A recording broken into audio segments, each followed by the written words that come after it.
G'day folks, today we're going to run through how to set up and operate a floor sander.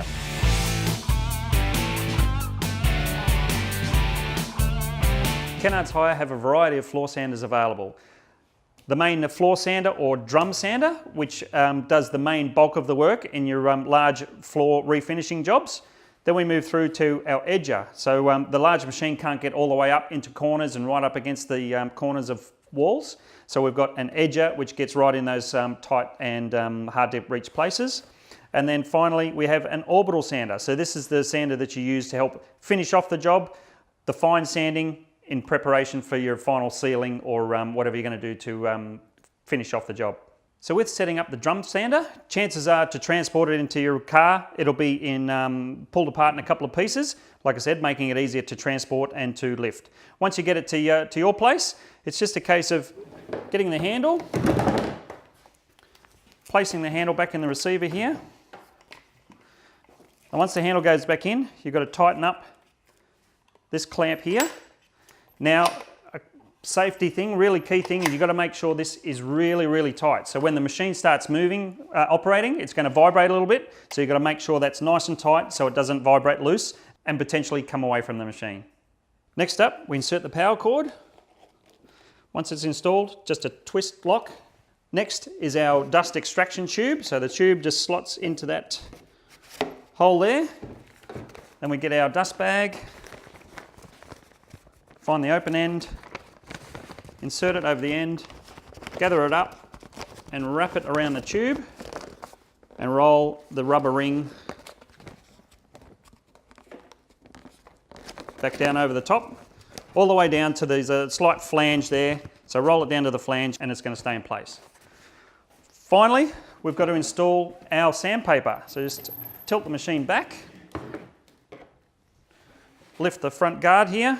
And as you can see, this is the drum that operates the floor sander itself. When the sandpaper is wrapped around that, it's the drum that is rotating rather quickly that's going to remove that top layer of timber from your floor.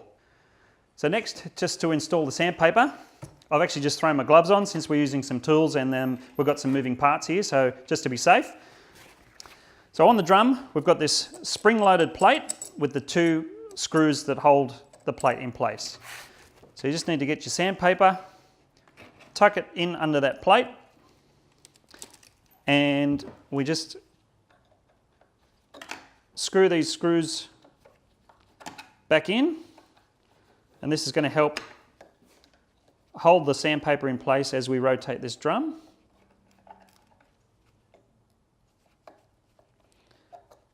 Make sure you've got a screwdriver that's suitable for these screw heads. If you use a screwdriver that's too narrow, you're not going to be able to apply the right amount of pressure that's going to secure these screws in place for when the machine's operating. So they're nice and tight.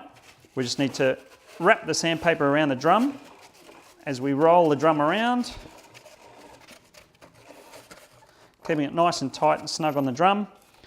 Now we're back here, back off these screws, which is going to free up that plate again. Essentially, we just need to tuck these end tabs of the sandpaper back under that same plate.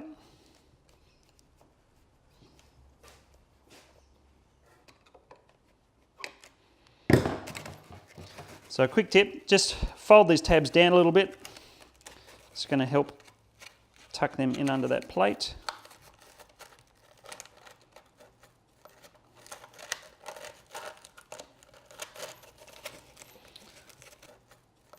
So just run your hands around the drum, try and tighten up that sandpaper on the drum as much as you can. Keeping some pressure on that sandpaper and the plate. You can see my fingers keeping that plate down, keeping everything in place. And just a final check, just with your hand, just run your hand over it to make sure that you can't feel that plate so it's recessed below the sandpaper. Because what you don't want is that plate to, these screws to come loose, the plate to come loose, and that comes in contact with your floor and it's going to cause all sorts of dramas. So now the final thing is the location of the power switches. So it's just up the top on the handle. So we have the green switch for on and the red switch for off. So then you're ready to start operating the machine. A couple of quick tips. The dust extraction tube does actually swivel, so when you're sanding up against a wall on your left-hand side, you can swivel the bag around in front, or if the wall's on the right-hand side, swivel it back out of the way, and so on. Just keep in mind, if you are swiveling it around on this side, the bag will inflate when the machine's in operation. You just got to make sure that that bag doesn't get caught up on this handle, because if you tear the bag open, you're going to be in one hell of a mess. Next up, we have our edger. As you can see, the way that this machine operates, we have the disc that rotates constantly and at high speed when in operation. So the edger, you can see how this disc actually comes out, protrudes from the edge of the machine. So that way, as you're operating it, you can move right up and sand right up against skirting boards, walls, doors, and things like that. So we're upside down. Just to install the sandpaper, we've just got the tool which comes with the machine.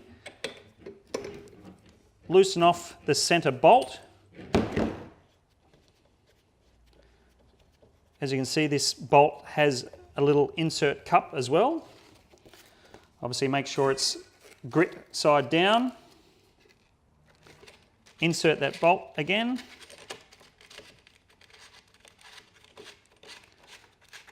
As your hand threading this bolt back in, just make sure that the sandpaper's nice and centered, which it is, and tighten it back up with the spanner. Just make sure it's nice and tight, and then we're done installing the sandpaper. Now we have a dust bag on the back here. So the dust bags come nice and flat. You just need to pierce open the flap that's in the opening there. Just open the bag up a little bit. Just got a slight rubber ring around the opening here, which goes over that lug, and the bag sits out that way. So this cage stays down while in operation to allow that bag to inflate. So turning this edger on, it's just a simple case of when you're operating it, both hands on each of the handles, you need to keep that toggle switch firmly pressed down. Obviously, as soon as you let go, the machine's going to stop. That's especially handy or a safety element if you happen to get off balance or something like that. Just let the switch go and the machine will stop. So the last sander we've got to run through is the Orbital sander. So installing the sandpaper, you can see now the Orbital sander operates from this pad rotating around in an orbit fashion like that. So there's actually a pad that comes installed. So as you can see, the pad comes off if it ever needs to, but you need to have the pad on the machine.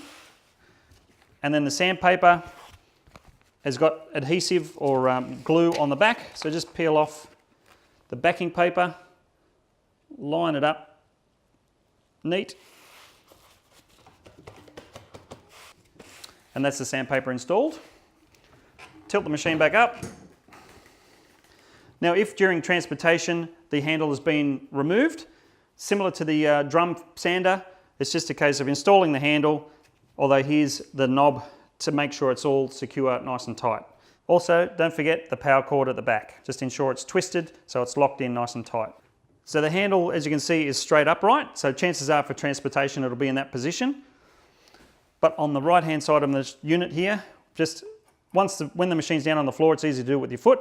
Just foot down, and that'll bring the handle back and bring it into operating position. Lastly, we've got the installation of our dust bag. So just lower the cage here. Again, bust open the little paper flap there, and the rubber sleeve goes over that fitting there. And that cage stays down to help support the bag once it inflates when the machine's in operation. When you hire an Orbital sander from Kennards Hire, it comes with this extra weight. When you're sanding brand new timber floors, you probably don't need it, but when you're sanding up old existing timber floors and you need a bit of extra abrasive power, that's when you lift the weight and install it on the machine.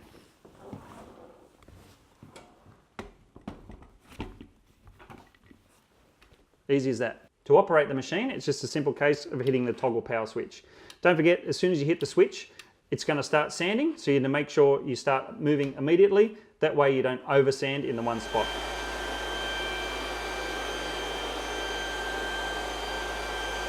So there you have it. how to set up and operate a floor sander. Don't forget, the team at Kennards Hire are there to help in terms of advice on the equipment to use for your particular project, and especially when it comes to floor sanders, advice on the different types of sandpaper to use. For more information, check out our website or give us a call. Just remember, when using the equipment, Kennards Hire recommends the use of safety products at all times. Be sure to use the personal protective clothing and equipment for each product hired, which are available at every brand. Kennards make your job easy.